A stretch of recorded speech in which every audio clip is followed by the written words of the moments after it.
life of King David. How would this connect in with the life of King David? Well, it just so happened, and I really didn't plan it this way, that in our study of the life of King David, we've come to a section of David's life that fits very closely with this idea of memorialization. Turn with me, if you will, to 2 Samuel chapter 1.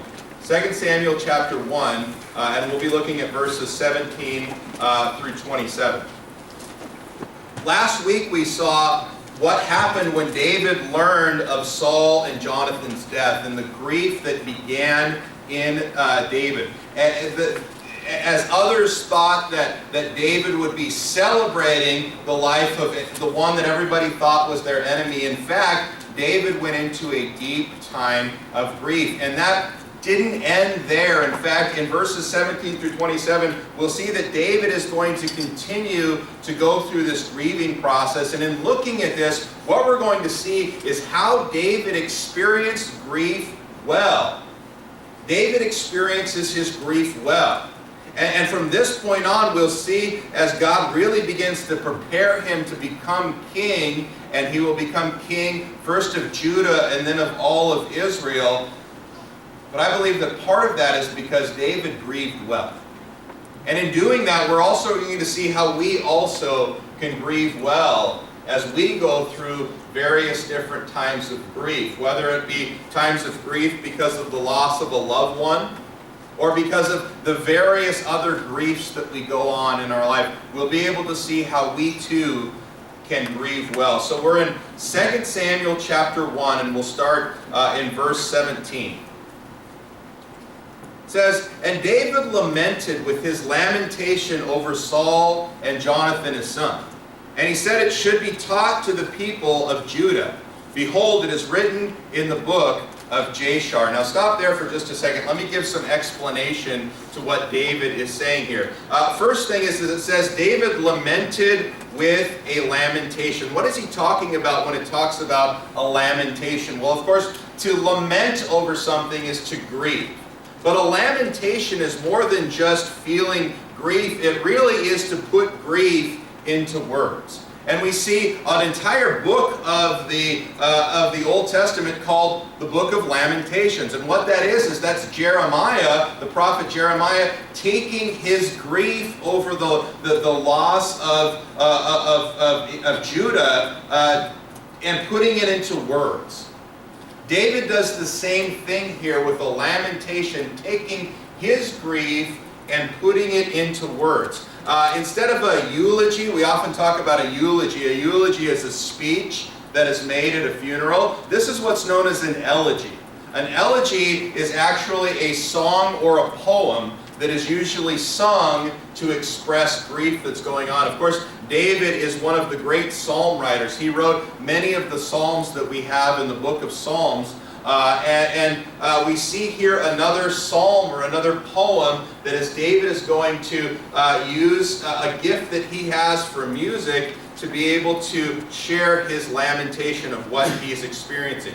This particular song has become known as the Song of the Bow. We don't know why it was called that, other than we know that Jonathan used a bow, and so it could be that it was connected with that, but historically we don't know exactly why it was called the Song of the Bow. But notice that David doesn't just write this and leave it at that. It says, and he said it should be taught to the people of Judah. Why in the world would David want this lamentation or this song of grief to be taught to the people of Israel? Well, it's because David wants both Saul and Jonathan to be remembered and spoken well of.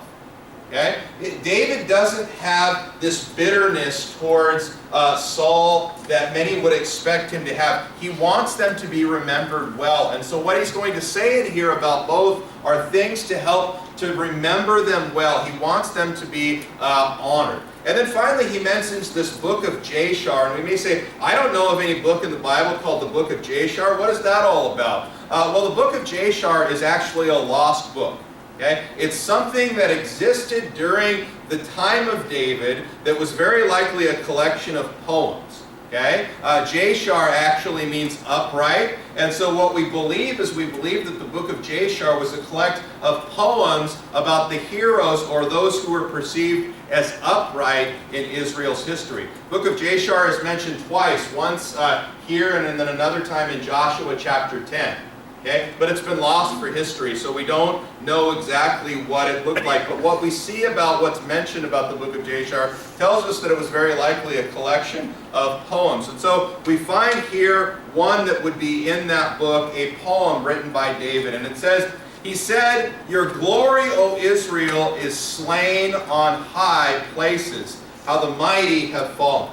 Now, of course, anytime that we interpret a psalm or a poem, we have to understand some important things. Psalms don't read like a narrative or a story, right? And they're not meant to be read like a story. They're meant to be poetic. And just like our songs that we sing today, sometimes we use various different word pictures to paint a picture about what's going on. The psalmists do that every time, and we're going to see that David does that here. And one example here is right at the beginning. He says, "Your glory, O Israel." Now, as Christians, we might get hung up on that right away. We go, wait a minute, the glory of Israel is who? God himself. And so we say, how is it that the glory of Israel could be slain? That doesn't make any sense. God wasn't slain, and that's not what David is saying at all. As he talks about your glory, it actually is an odd word here in the Hebrew. Okay? This isn't the word that we would see for the glory of God here. This particular word actually can mean gazelle, like the animal, a gazelle, or it can mean an ornament. Okay? Something that's kind of an ornamental thing. And so really what David is saying here is that the living ornament of Israel lay broken on the Mount of Gilboa. Okay? The king, like it or not, throughout history has always been a representative of the people. In fact, if you're a history student, I love history. It's something that I love to teach. It's something that I love to study. History is something that just has always fascinated me. But if you look at most history, we don't look at the history of the common person usually, right? Usually we look at the history of the leaders, the kings, the presidents, the various different leaders of various different movements.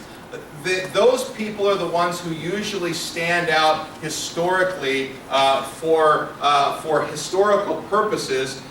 They become a living ornament or a living representation of that nation or of that people. That's what David is saying here. Israel's living ornament now was broken and destroyed on the Mount of Gilboa. So he starts this off right away by trying to show that in fact Saul was an important person for Israel.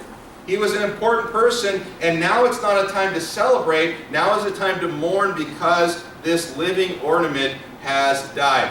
3 times in this psalm or this poem, we're going to see David repeat this line, how the mighty have fallen. And we've heard that. In fact, some of us have probably used it before, right? It's a common term that we use today. This is where that comes from, how the mighty have fallen. The idea here is this is kind of a refrain. It's kind of a chorus to bring the mind back to Saul and Jonathan were 2 mighty leaders, 2 important people in Israel's history, and both now lay fallen. And so David continues after starting off letting people know that the focus is going to be on the good aspects of Saul and Jonathan and how they were the living ornament of Israel and now they were fallen. Now he continues on, he says, "Tell it not in Gath, publish it not in the streets of Ascalon." And Gath and Ascalon are both cities inside of the Philistine territory. And so it's the enemy territory. Those who killed Saul are the ones who he doesn't want celebrating here. So he says,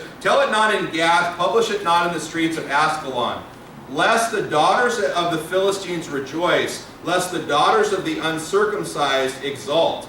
You mountains of Gilboa, let no dew or rain upon you, nor fields of offspring. For there the shield of the mighty was defiled. The shield of Saul was not anointed with oil. Okay, so what is David saying here? Again, using very poetic language. Really what David's doing here is he's saying, here's what his desire, David's desires, results are because of the death of Saul and Jonathan. So the first thing that he wants is he doesn't want the Philistines to rejoice.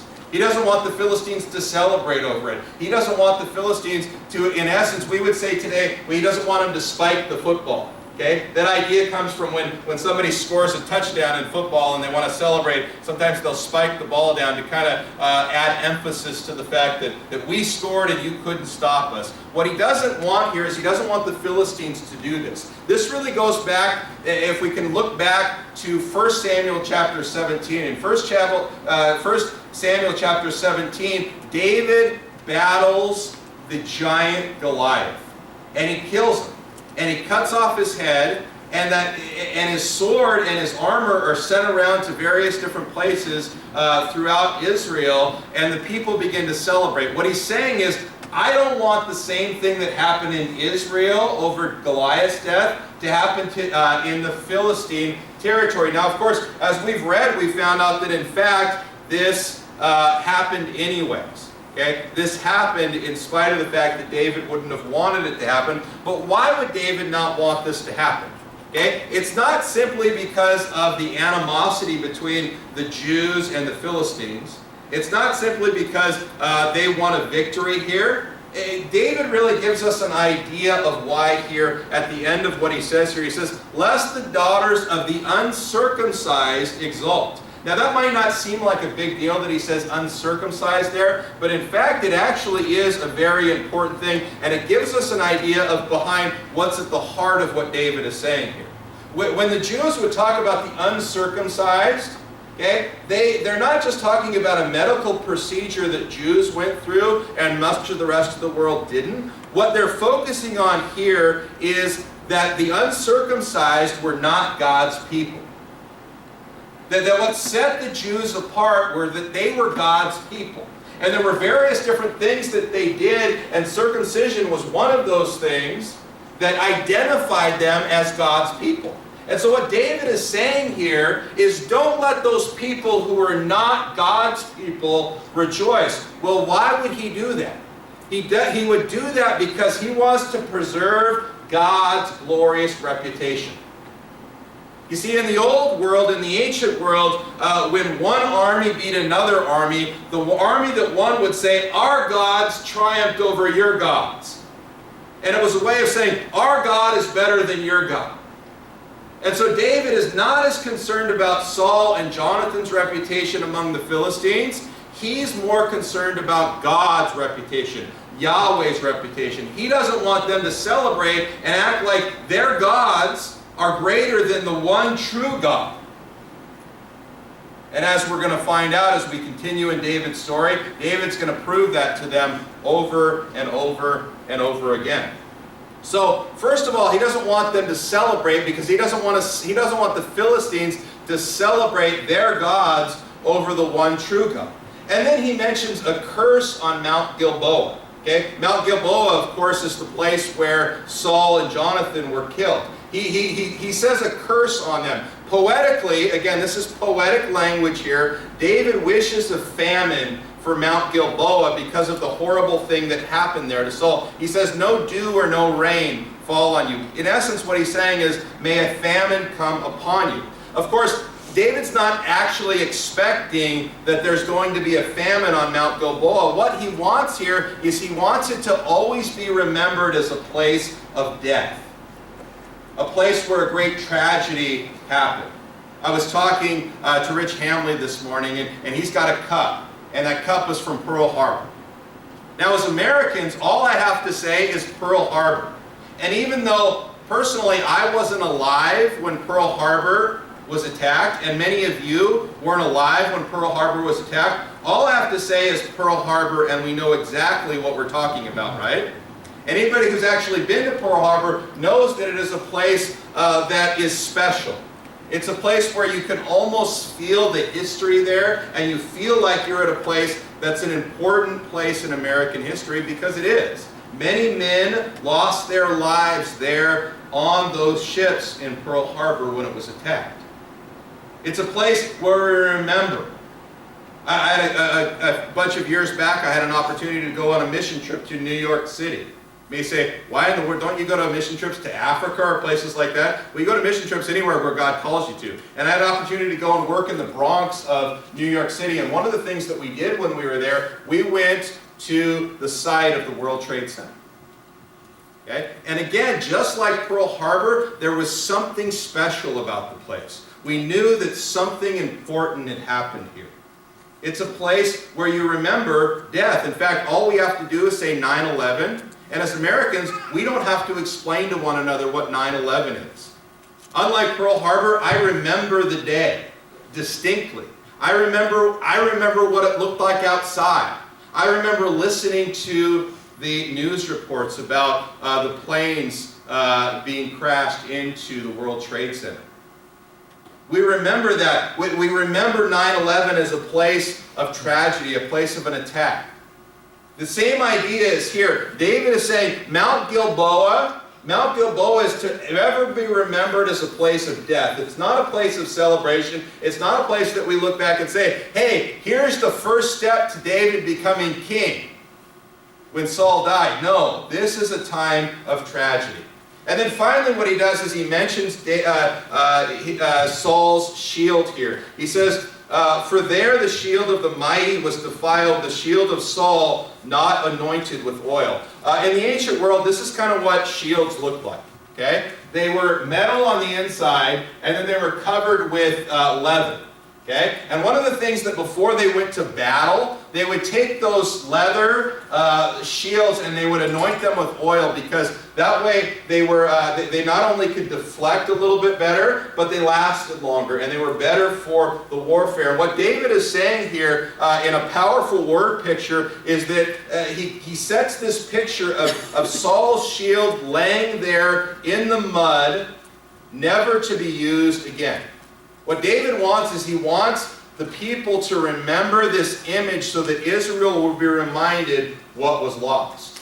And that brings us to our next verses. Look at what it says in verse 22. It says, from the blood of the slain, from the fat of the mighty, the bow of Jonathan turned not back, and the sword of Saul returned not empty. Saul and Jonathan, beloved and lovely, in life and in death they were not divided. They were swifter than eagles, they were stronger than lions. You, daughters of Israel, weep over Saul, who clothed you luxuriously in scarlet, who put ornaments of gold in your apparel. How the mighty have fallen in the midst of battle. This particular section, David wants us to focus on what was lost. He wants us to focus our attention on what was lost. Instead of celebrating the death of Saul, his perceived enemy, he wants us to remember that which was lost. Well, what was lost? There's four things that he points out here. First of all, Jonathan and Saul were both mighty warriors for Israel. Okay? Verse 22 really deals with how they were mighty warriors, how they battled for Israel. For all of his faults, Saul did have some great victories for Israel. Especially if you go early on in his career, before he began to disobey God, Saul had some great victories for Israel. And even after he stopped obeying God, we even see there sometimes where he has some victories for Israel that comes in there. And of course, Jonathan likewise was one who was quick to defend his nation. And so both of these are two men in Israel's history who fought for Israel. Yes, Saul made a number of mistakes. Yes, Saul turned away from God. Yes, an evil spirit entered Saul. But Saul was one who did fight for Israel. And that's what he wants. This is one of the things that David wants the people to remember. These two were mighty warriors. Next, Saul and Jonathan were loved by many. He continues on in verse 23, and he talks about how they were beloved and lovely. Okay? What he's saying here is that even though we tend to think of Saul in a negative light, and understandably so with many of the things that he did, the reality is that there were people who loved them. There were people who honored them. Now, of course, we know of the closeness of David and Jonathan's relationship, but many people loved Saul also. We saw last week how the people of Kiriath or Jabesh Gilead were willing to go and put themselves at risk to go and save Saul and his son's bodies as they were being displayed by the Philistines. They went there to rescue them because they honored them because of what Saul had done for them in the past. Saul was king with people who would follow after him. They were beloved by people. We tend to look at him in a negative light, but the reality is that Saul was loved by many people. So not only were they mighty warriors, but they were also people who were loved by many. Next thing we find out that David wants to be remembered is that Jonathan was loyal to his father to the end. He says that in life and in death they were not divided. Now we may look at that and wait a minute, didn't Saul try to kill Jonathan twice because he supported David? And the reality is yes, he did. But the interesting thing that we find is that even in spite of those, Jonathan continues to be loyal to his father. The reason that he dies on Mount Gilboa is because he was fighting alongside his father for Israel. You know, I think that this is an important thing today that we don't spend nearly enough time talking about. Loyalty matters, doesn't it? Amen. Loyalty matters. And unfortunately today, I think too many people have become loyal to themselves. My loyalty starts and stops here. And what a shame that is. What a shame that is. Loyalty matters.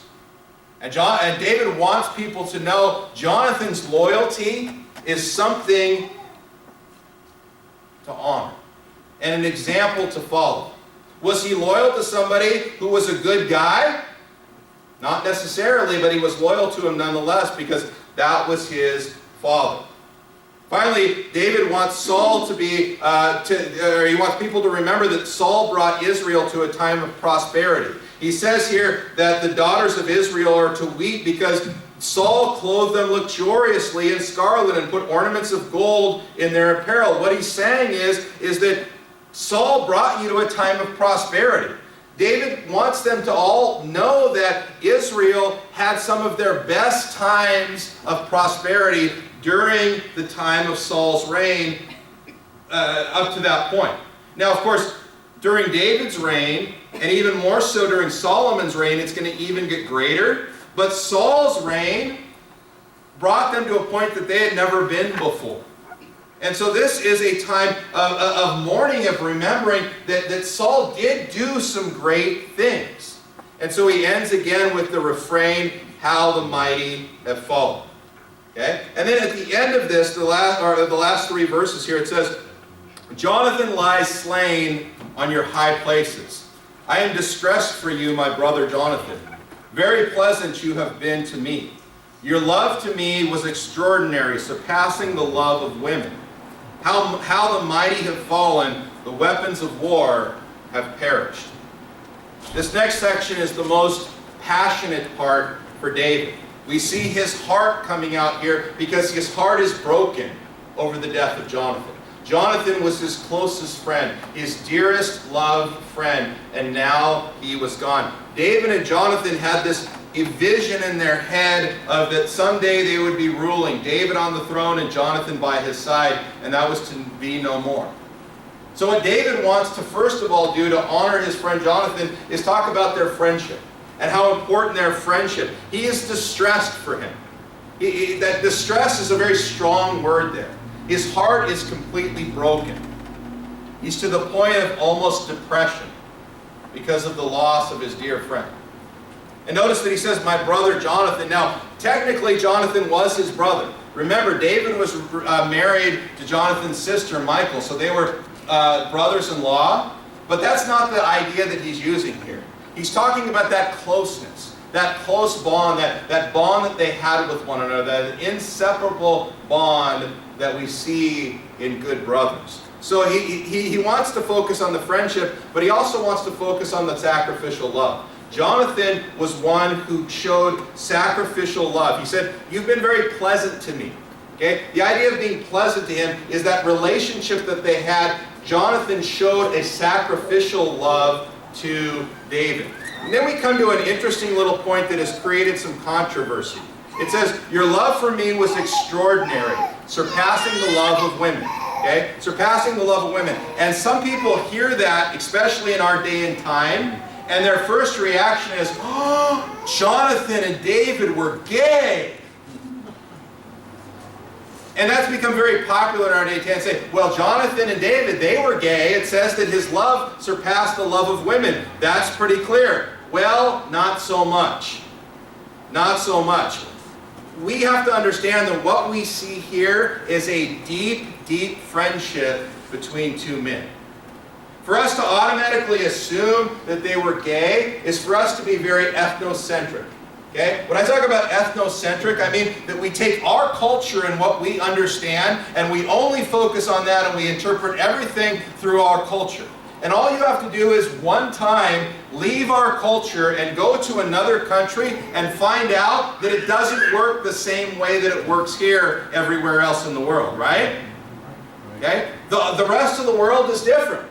Okay? And especially when we compare where we are today with where they were in the ancient days. Jonathan's love for David was a selfless love, something that David had never experienced from a woman, and quite frankly, as we'll see, David probably didn't show to a woman either. It was a selfless love. And in the ancient world, typically, people who were married were not necessarily close friends. We often think in our world today that people who are married have this real close bond. And in a good marriage relationships, we look for that. My wife, I consider my wife my best friend. I talk with April about things that I wouldn't talk to anybody else in the world about. We share dreams and things with one another. We have long conversations with one another. She's been gone for like 2.5 days, and I'm like starting to freak out now, okay? The first day or so, everything's okay. Then pretty soon I'm like, I didn't get married to be alone. Come back home soon.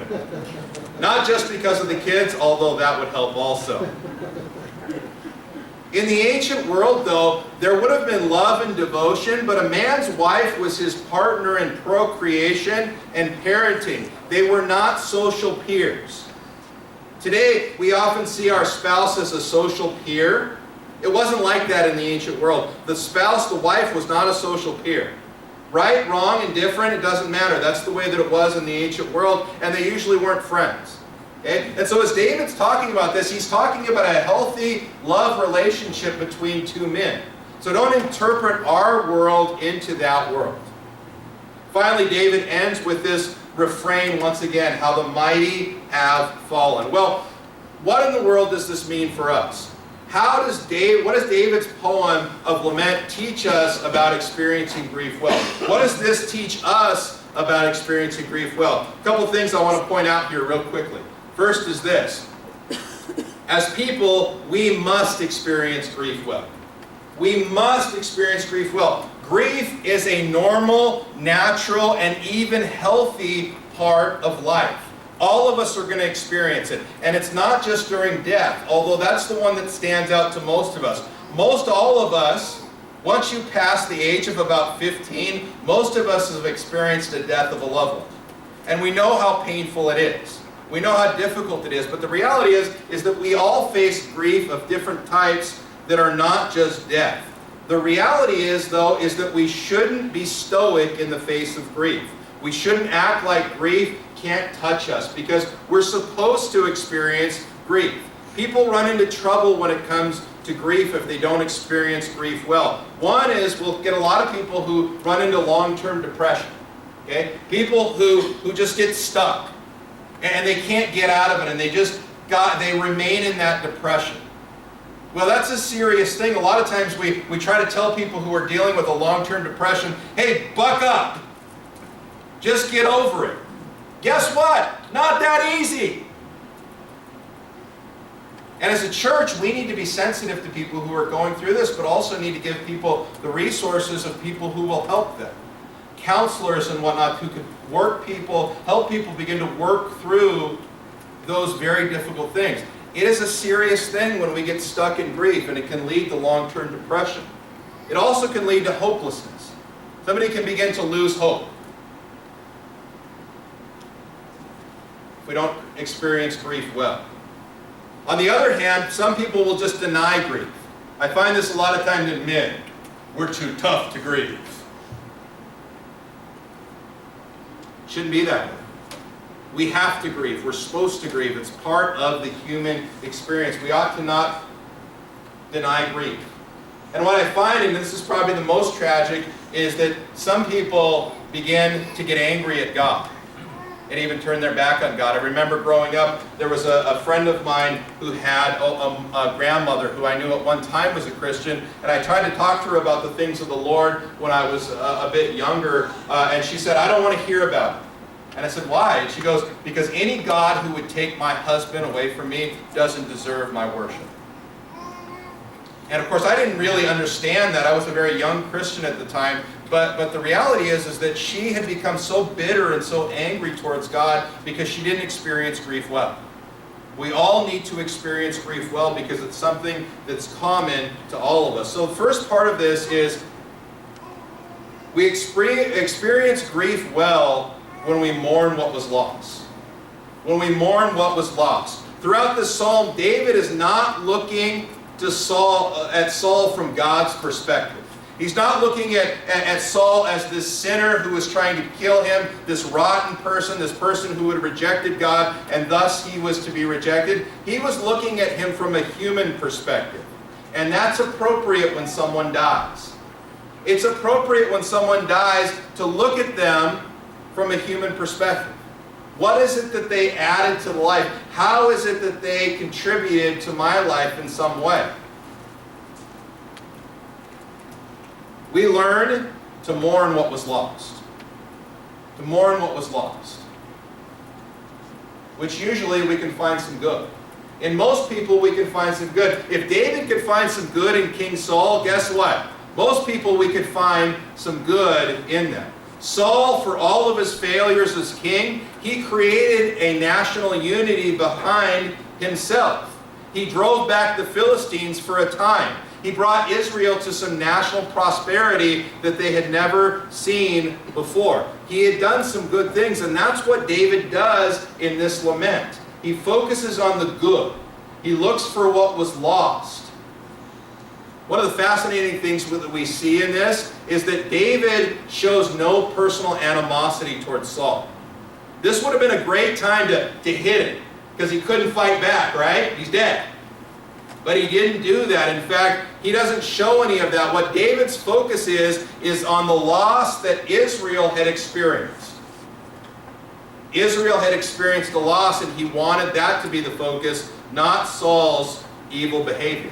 I like what one writer says, John Woodhouse. He says, the good qualities of a person are rarely seen as clearly as they are at his or her funeral. And I've done a lot of funerals, and I can say that a funeral is not a time for a balanced approach to someone's life. Okay? A funeral is a time to remember what was lost.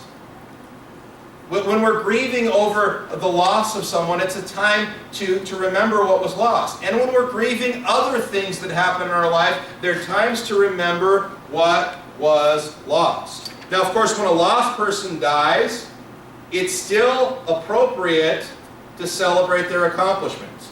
Of course, we mourn more because we know that we'll never see that person again. But at all times, whether it's somebody who's lost or whether it's a believer, it's always an okay time to remember that which was lost. We can ask a good question. What's good about that person? I found in all of the funerals, I've done a lot more funerals than I've done weddings in the last bunch of years. And I'll tell you that every funeral I've done, whether it's somebody within this church or somebody out in the community, every single one I've done, I've been able to find something good and positive about that person. We can always find something good about somebody if we look. Now, of course, with Jonathan, it was easy. And I'm sure David could have spent line after line after line of this continuing to celebrate the life of Jonathan. But with Saul, it was more difficult, but yet David still shows that it can be done. If we want to experience grief well, we need to start by mourning that which was lost. Next, we experience grief well when we're honest with our emotions. When we're honest with our emotions. What we see here in this psalm is David is very honest with his emotions. Okay? Now let me balance this out here for just a quick second. Notice that David doesn't use this as a time to attack Saul, though he had lots of reason to do it. He doesn't do it because he knew that it wasn't about him. This wasn't a time about David, for David to say, you know what that rotten guy did to me? He tried to throw a spear at me 3 times. He's tried to kill me for the last 3 or 4 years. Didn't do any of that because it wasn't about him. It was about Israel. And Israel working through this process of losing their first king. On the other hand, David's not disingenuous about Saul either.